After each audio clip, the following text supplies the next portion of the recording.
नमस्कार दोस्तों, आज इस सैड स्टोरी इन हिंदी में हम कल्पना की दर्द की कहानी बताने वाले हैं। कभी कभी अपनों के लिए अच्छा सोचना कब बुरा बन जाता है हमें पता भी नहीं चलता। कल्पना के साथ भी कुछ ऐसा ही हुआ, तो आइए अब हम जानते हैं कि क्या है। कल्पना एक मध्यम वर्गीय परिवार से थी जिसने अपनी स्नातक की पढ़ाई पूरी कर ली थी और अब वह अपने घर पर ही छोटे बच्चों को ट्यूशन पढ़ाती थी। कल्पना का रंग गोरा था और दिखने में बिल्कुल गुड़िया की तरह थी। कल्पना के माता पिता उसकी शादी के लिए एक अच्छे लड़के की तलाश कर रहे थे। तभी कल्पना के मामा एक लड़के के बारे में बताते हैं। वह कहते हैं कि लड़का का नाम राहुल है। वह किसी कंपनी में मैनेजर के पद पर है और महीने के 70,000 कमाता है। कल्पना के माता पिता ने लड़के की फोटो देखी तो उन्हें लड़का पसंद आ गया।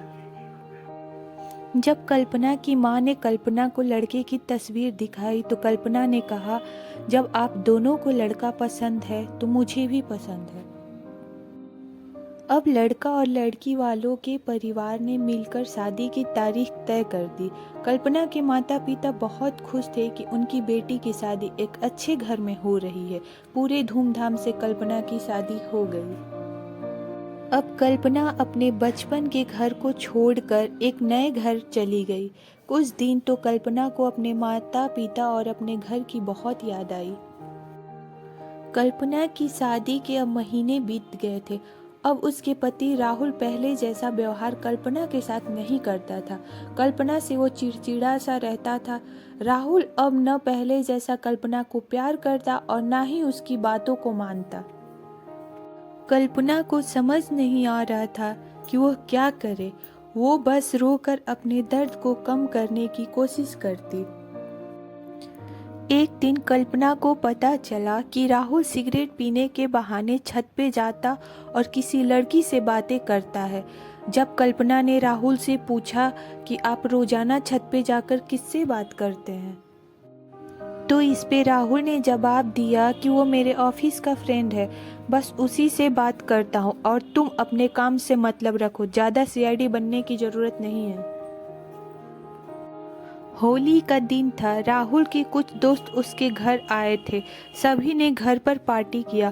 उस दिन राहुल का एक दोस्त थोड़ा ज़्यादा ड्रिंक कर लिया था और उसने नशे में कल्पना के सामने जाकर कहा कि भाभी आप इतनी प्यारी और मासूम हो, फिर भी राहुल भाई दिन भर उस घमंडी नेहा से बात करते रहते हैं। लगता है कि आप राहुल भाई का सही से ख्याल नहीं रखते। ये सुनकर कल्पना का शक अब हकीकत बन चुका था। अगली सुबह जब कल्पना ने राहुल से पूछा कि ये नेहा कौन है और क्या लगती है आपकी, राहुल ने बोला, मैं क्यों बताऊं। कल्पना बोली, मैं बीबी हूँ आपकी।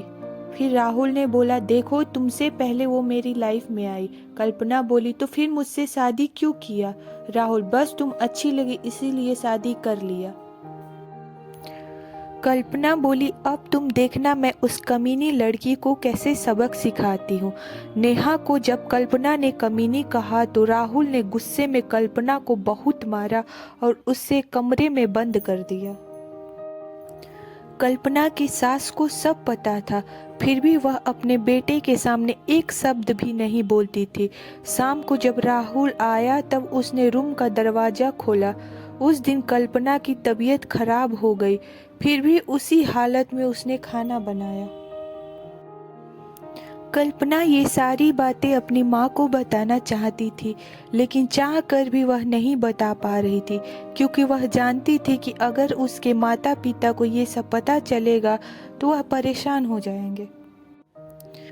राहुल अब कल्पना के साथ नौकरानी जैसा व्यवहार करने लगा। छोटी छोटी बातों पे उसे मारता। कल्पना अब धीरे धीरे डिप्रेशन का शिकार होने लगी। उसके दिमाग में गलत गलत ख्याल आने लगे। अब न वो समय पे खाना खाती और न ही किसी से बात करती। आखिरकार एक दिन कल्पना ने रूम में फांसी लगाकर आत्महत्या कर ली। कल्पना ने आत्महत्या का कारण किसी को नहीं बताया। लेकिन उसके सास को पता था कि कल्पना ने आत्महत्या क्यों किया। दूसरी तरफ कल्पना के माता पिता का रो रो कर बुरा हाल हो गया। कल्पना की मां ने पुलिस को आत्महत्या का कारण उसके ससुराल वालों को बताया। पुलिस राहुल और उसके माता पिता को ले गए, लेकिन पैसे के दम पर कुछ ही दिनों में राहुल और उसके माता पिता जेल से छूट गए। जीवन में अक्सर अच्छा दिखने वाला इंसान हमेशा अच्छा नहीं होता। उसके अंदर कहीं ना कहीं बुराई छुपी होती है और वही बुराई किसी की जिंदगी को बर्बाद कर देती है। कुछ ऐसा ही कल्पना के साथ हुआ। तो दोस्तों, आपको ये सैड स्टोरी इन हिंदी कैसी लगी?